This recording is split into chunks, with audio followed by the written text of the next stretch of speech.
What's good, you guys? Rasati out here in Singapore. You are listening to the Night Owl podcast. Obviously, it's a little talahalarkipa.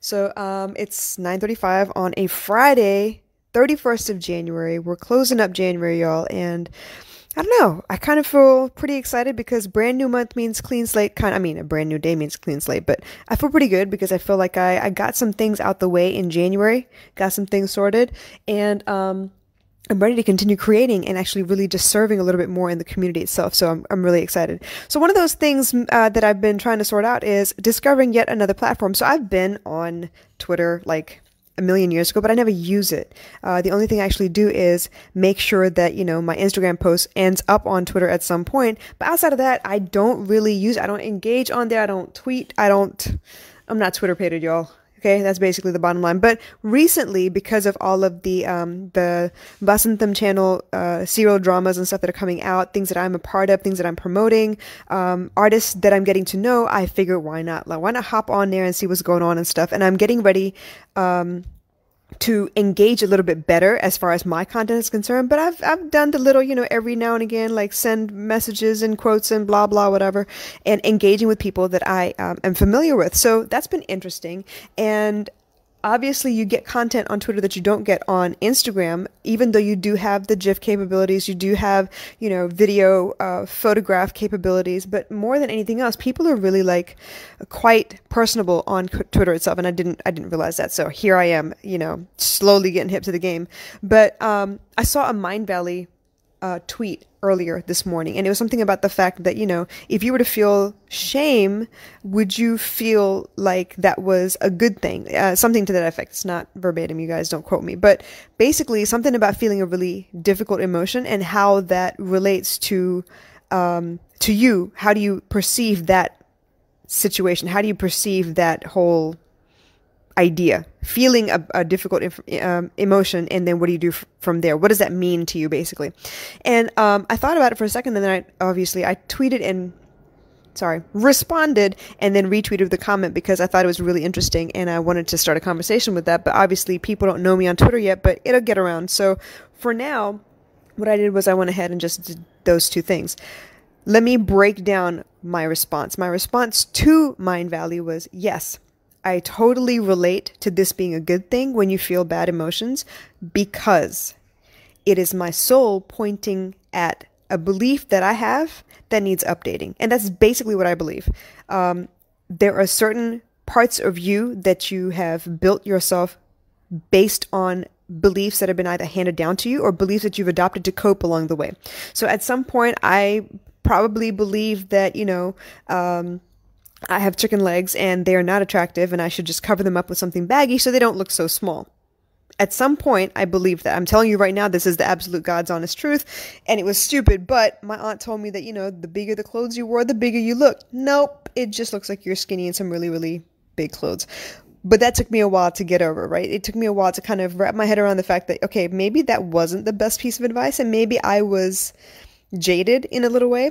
And I needed to look at the way my body fits in clothes in a different light, basically. So eventually, when I started seeing other women who were built like me, as in like, boxer ankles, no calf muscles, mostly knees and elbows, gangly looking women. It's not a bad thing, you guys. I'm just describing myself. Okay, I'm not pointing out anyone else. But when I saw people like that, dressed like that, but they didn't look skinny and they didn't look bony or in baggy clothes. They were wearing clothes that seemed to fit them fairly well, and they looked bigger than they actually were because the clothes fit well. I was like, well, damn, I need to change some things. And that's when I started watching, Lifetime Channel and TLC for TV shows like What Not to Wear. Yes, I went through that phase. What Not to Wear. Jeannie Mai's TV show series when she was talking about, the before and after of how people changed their wardrobes and how they learned to dress themselves. So all that stuff eventually became something that I learned that I needed to adjust my belief of how to dress myself. And once I updated, I feel good now. This is why we go back and look at really, really old pictures of us. Like anyone who's an 80s child at some point, or maybe was a teenager in the 80s, can look back and see the big bouffant hair and the bright neon colors and, just all of this crazy scrunchies, all those things that we thought were really cool back then and really weren't so great. I mean, some things can be updated, definitely. The colors absolutely can be updated. I don't know about the hair, the teasing. I don't know about the scrunchies. Maybe the scrunchies. But anyway, the point being that at some point we all thought it was cool. We believed this is the way to do it. This is the trend. This is the way we need to dress. Like, we need to be hip to the game and stuff. And then eventually the 90s came around and we were like, yeah, we all for that. That's old now. We need something new. We need to do something else. But trust me, fashion comes around in 20-year cycles. They all come. Cigarette pants is the new skinny jeans, right? Elephant pants are the new bell bottoms and the new, stovepipe jean, like all that stuff. It's coming back, y'all. Okay. So if I could have hung on to all that stuff that I had before, great. But obviously I washed the hell out of them. And, I don't know where they are anymore. Anyway, so back to the point at hand. When I felt shame at that point, ashamed to show my body, ashamed to step out of the house because I did not feel good about the clothes I was wearing, I had to look at, well, what is it that I think that I'm doing that makes me shameful, makes me feel like a bad person, versus other people who look like me. It made me really step out of my comfort zone, be a little bit more objective, and not compare myself to say someone's better or worse than me, but compare myself as in, like, let's find a celebrity who has about the same body measurements as I do and see how they dress. Because obviously they have stylists and people to advise them. And if I look at the way they dress, I can tell if I like the way they dress or not, basically, right? So I adjusted that belief. Now, this is a very, very simplistic example of what I'm talking about. But let's go a little bit deeper, shall we? It wasn't until I started talking to more people about sexual abuse and survivorship and just, anything that blatantly stepped over the line as far as your body boundaries, sexuality, all of those things, right? So it wasn't until I started gathering more information, speaking to other people, that I realized that what had happened to me was something that that I was very, very ashamed of, scared to say anything about. And I was ashamed because I had been told I was wrong, that I had imagined the whole thing, that I was destroying the family by, bringing this up. Like, who the hell was I? Like, all these things had been told to me. So I believe, okay, that must be the truth then, because these are my family members. Why would they ever lie to me?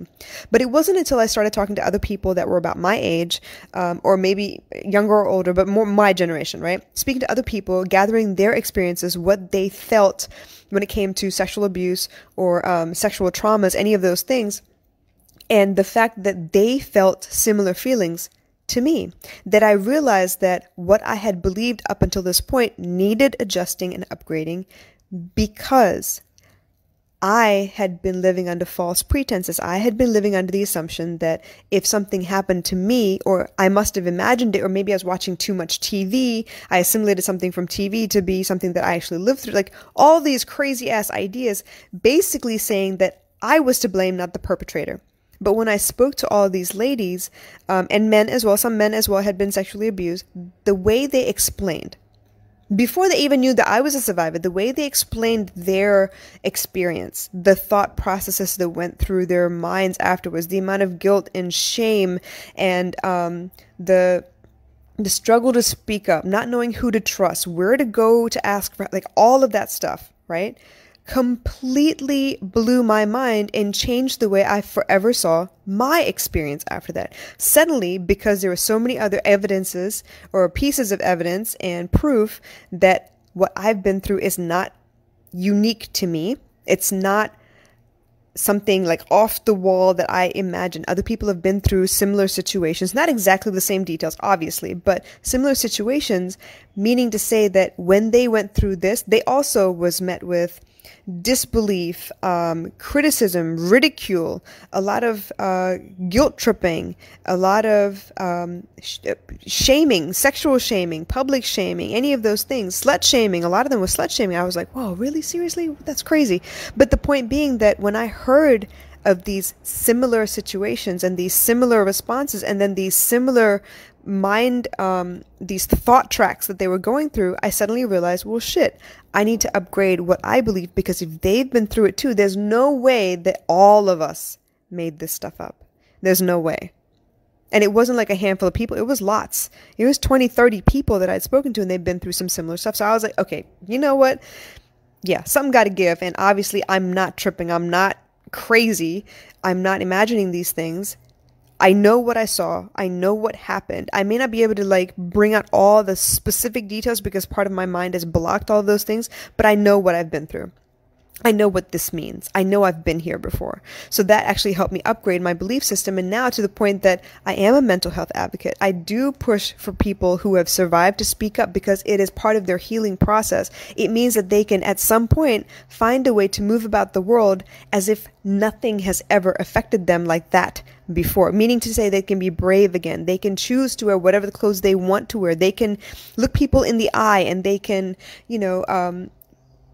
just pursue whatever it is that they feel like pursuing without fear that someone's watching or someone's looking at them funny or someone, commented on the way they dress and that makes them feel shameful and they want to close up and hide instead of stand up and be like, nope, I feel comfortable with this. If you have a problem with it, I'm sorry, but I'm going to continue. So these are the things that I've noticed. And I realize now, as a mini adult, that having lived through so much, I realize that these ugly, difficult, heavy emotions that we feel they serve to point out those moments that we need to upgrade a belief of some sort. Jealousy is one of them. Who told you that you were less than somebody else? Who is making you feel like you are less than somebody else for you to feel jealous of, let's say, boyfriend-girlfriend situation, your boyfriend is eyeing somebody else and you suddenly are comparing yourself to them and you realize, hey, I don't look like they do. And I don't talk like they do, and I don't dress like they do. I don't have the kind of money that they do. Like, you can go down the list of all the things that isn't you in that person that your boyfriend happens to be showing attention to. But no one has specifically told you that you are less than that person. You are generally just different, but that doesn't mean you're less. But we tend to make ourselves feel less, and then we act out of jealousy, right? But that jealousy is pointing at the fact that, hey, you feel like you are less or not enough or not whole by yourself. You need to work on that again. You need to work on how to build that back up because the jealousy is only pointing to where you feel weak, and you need to upgrade your beliefs so that you remain strong. You can continually find a way to be strong. And that's the way I feel. Anger usually is a boundary violation, something that, that happened that you expected to happen one way and did not happen one way, and then it hurt your feelings. Whether you were explicit in your boundaries or not, I don't know, but that maybe is something that you need to work on. Going forward, if this makes you angry, you need to tell them, hey, I don't like it when this happens. Please stop doing it. And then at least you put the ball in their court and it's up to them to adjust the behavior or not. And then you can decide if you want to stay or not. So all of these big, heavy, difficult emotions are there for a reason. They're there to show you where you can strengthen your life. You can become invincible almost because you're looking at all the pieces that affect you, that knock you off balance. And once you gain your balance, once that core stability is there, the trivial things don't matter anymore. You can turn a blind eye. You can actually in one ear out the other, literally, and it won't bother you. The ones that stop, the ones that go in one ear and stop you, and then you have to look at the situation and you ponder and, dig through the emotion itself and pick apart the situation. Like, those are the ones you need to look at and be like, all right, well, why did it knock me off balance? Why did it stop me in my tracks? Why did it stop my momentum? Because those are the emotions where all of your healing will come from. So I hope this made sense, you guys. You got any questions, please drop them in the comments below. If you want help working through these things, that's what I'm here for, okay? Literally, that's what I'm here for. So I love you guys. Have a wonderful day, and I will catch you again soon. Bye.